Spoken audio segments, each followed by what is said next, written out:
Hi, this is Phil Goldberg, and I'm here with my travel companion and colleague, Swami Brahmananda, aka Brahms, aka David Now, who is in Assisi, Italy.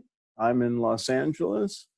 And hey, Brahms, one of the things that I think is an important feature of our tours is we have satsangs. And we will be doing practices and having discussions on spiritual themes. And since that's your bailiwick, one of the things we discussed was having conversations around the Bhagavad Gita. So I'd love to hear what you have in mind about that. And let's see where that takes us. Well, the Bhagavad Gita is really the fundamental spiritual text in the Eastern tradition. And what I love about it is it's so universal. It covers all the bases in the spiritual teachings. It talks about the nature of the self and then goes into great description in terms of the variety of practices that we can do to achieve recognition of that self.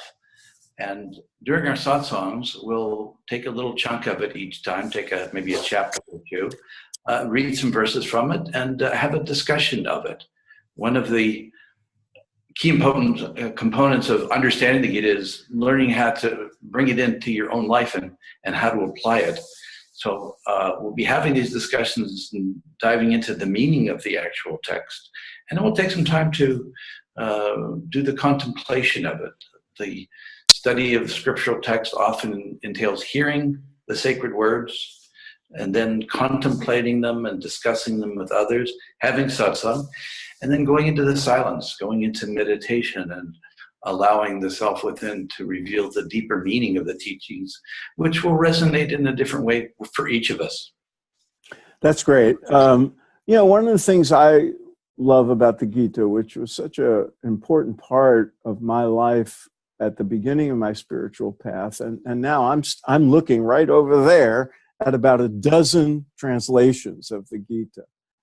And one of the things I think we'll do is suggest that people read the Gita, and but not recommend a specific translation or commentary, because I find that they all have their own value, and there are differences in nuance and emphasis, and one verse can be translated 10 different ways, and that leads to different implications, and it's fun to explore that. One of the reasons I love the tradition that it comes from is everybody recognizes that there's this diversity of interpretation of things, and it's part of the ongoing dialogue. Do you agree? There's even some diversity in the verses that are included and which ones are not. And this is one of the things we discovered on our tour last year, is that we were reading different versions. People were reading different versions of it.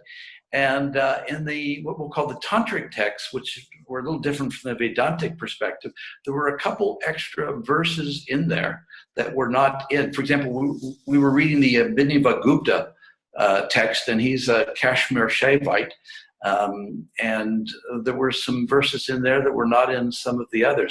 The other thing really interesting is when we read the Yaneshwari, the commentary by the great poet saint of Maharashtra, Yaneshwar, that his interpretation and commentary used the tantric text. And that was pretty interesting to me, that was available back in the 12th century. And one of the things I love about the Gita is it's a sacred text, but I found over the years that people who are not particularly, certainly then they would not think of themselves as religious, and many people who don't even think of themselves as particularly spiritual, just interested in philosophy and the meaning of life and how to live it, secular people find great value in the Gita. you know, because it is an ultimately practical book. It's not just a bunch of full of philosophical ideas. The whole thing is framed as instructions from Lord Krishna, the embodiment of God in this sense, in this case, telling a warrior, you know, Arjuna, whose role in life is to fight and defend his people, a practical philosophy of being a yogi in the world. And that to me is one of the great virtues of it. That people can read it at whatever stage of development they're at and receive nourishment from it. It can be a great beginning text for someone just starting on the spiritual path because it's so practical. And it can also be a text that you can revisit every year. Actually, read it every day and continually hear things that you never knew were in there before. I find that. Yeah, I mean, I've been reading it for almost 50 years now, and I go back and go, oh, I didn't know that was in there. Is there any particular verse that means something special to you? I used to find that when people were reading the Gita, that they would remember a certain verse, not that they intended to memorize it, but that it had so much meaning to them that they would cite it at times. Is there any particular one for you? The one that keeps coming back to me is right at the very end of the text where Arjuna says to Krishna, I will do thy bidding. And when I first heard that, and it keeps meaning different things for me each year. So when I first heard that, it was, okay, I will do the bidding of my teacher, of my guru. And then it was, later on, it would be, I will do thy bidding to God or to a higher power. And, you know, as I read it now, it's my soul's calling. What does the soul want me to, you know, I will listen to that. So rather than the voice of the ego and separation and difference, you know, I will do the bidding of that highest part of my own consciousness. You know, here's an interesting thing. I had one verse in mind that always stood out for me. It's the verse where he says in chapter 2, establish in yoga, perform action. To me, that's like the one sentence synopsis of the whole Gita. Yeah. First, establish yourself in the inner state of yoga or union, then perform action.